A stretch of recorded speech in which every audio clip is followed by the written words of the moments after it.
آپ کو معلوم ہے لاہور ایک بار پھر سب سے زیادہ آلودہ ترین شہروں کی فہرست میں آ گیا ہے، لیکن اب سوال یہاں یہ ہے کہ لاہور ہی کیوں اس کا شکار ہے اور لاہور اب اس آلودگی سے کس طرح بچ سکتا ہے۔ السلام علیکم، ابھی نیوز کے ساتھ میں ہوں کائنات عباس۔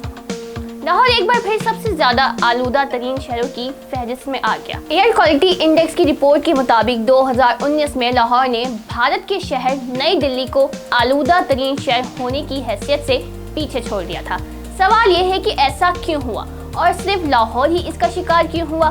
فضا میں نقصان دہ گیسز بڑھ جانے سے فضا آلودہ ہو جاتی ہے، جن گیسز میں سیاہ کاربن یعنی کاربن ڈائی آکسائڈ سب سے زیادہ فضا کو اثر انداز کرتی ہے۔ ایئر کوالٹی انڈیکس کی 2022 کی رپورٹ کے مطابق فضائی آلودگی کے باعث ایک بار پھر لاہور آلودہ ترین شہر میں سر فہرست ہے، جبکہ لاہور بلا دستور 3 سالوں سے فضائی آلودگی کا شکار ہے۔ لیکن ایسا کب تک ہوتا رہے گا اور اس سے کیسے بچا جا سکتا ہے؟ اگر لاہور کی بات کی جائے تو پاکستان میں لاہور آبادی کے لحاظ سے دوسرے نمبر پہ آتا ہے، جبکہ زرعی اور صنعتی طور پر بھی صوبے پنجاب میں لاہور کی ایک خاص اہمیت ہے۔ ان سب کے ساتھ ساتھ 3 سالوں سے فضائی آلودگی کے شکار رہنے کے باوجود textile, chemical, auto parts, machinery اور پلاسٹک کی فیکٹریوں سے نکلنے والے دھوئیں کی روک تھام کے لیے کوئی اقدامات نہیں کیے گئے ہیں۔ نہ صرف کارخانوں بلکہ بھٹوں اور فصلوں کی بقیہ جات جلانے کے دھوئیں کی وجہ سے بھی لاہور کو آلودگی کا سامنا کرنا پڑ رہا ہے۔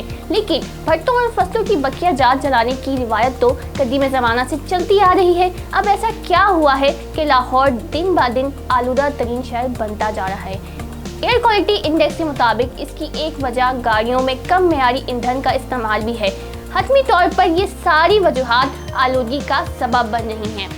سائنٹیفک ریزن کے لحاظ سے کاربن ڈائی آکسائڈ میں شمسی شعاعوں کو جذب کرنے اور پھر اسے براہ راست گرمی کے طور پر چھوڑنے کی صلاحیت ہے، جس سے لاہور کے درجہ حرارت میں بڑے پیمانے میں اضافہ ہوتا ہے۔ اسی طرح سردیوں میں اسموگ کی شدت کا انحصار بھی فضا میں ماحولیاتی پھیلاؤ کی ڈگری پر ہوتا ہے۔ ماحولیاتی پھیلاؤ کی سطح جتنی کم ہوگی، اسموگ کی سطح اتنی ہی زیادہ ہوگی۔ اسموگ سے مراد وہ دھند ہے جو آلودہ دھوئیں کے ساتھ ملی ہوئی ہوتی ہے۔ اسموگ اس وقت بنتی ہے جب پاور پلانٹس، کارخانوں اور دیگر ذرائع سے صنعتی اخراج ماحول میں گرمی اور سورج کی روشنیوں کے ساتھ رد عمل ظاہر کرتا ہے۔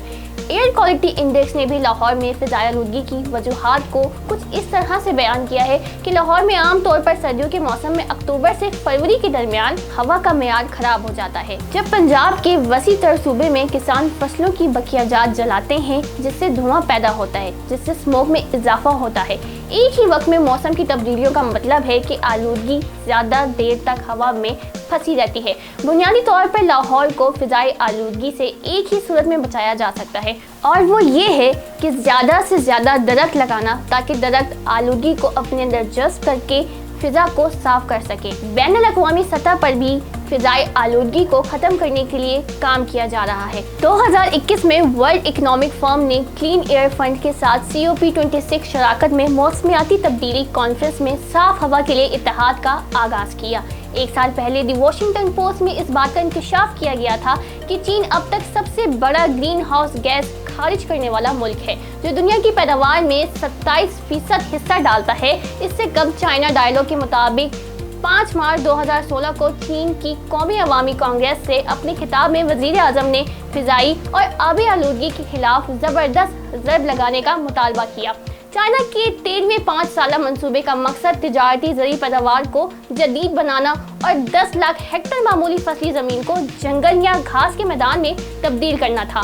فضائی آلودگی کو کم کرنے کی کوشش میں اس کا منصوبے کا مقصد اگلے 5 سالوں میں جنگلات کا احاطہ 23.4% تک بڑھانا بھی تھا۔ اس منصوبے پر پوری طرح عمل کرنے کے بعد 6 سال ایئر کوالٹی انڈیکس کی رپورٹ کے مطابق چائنا فضائی آلودگی میں 89 نمبر پر پہنچ چکا ہے۔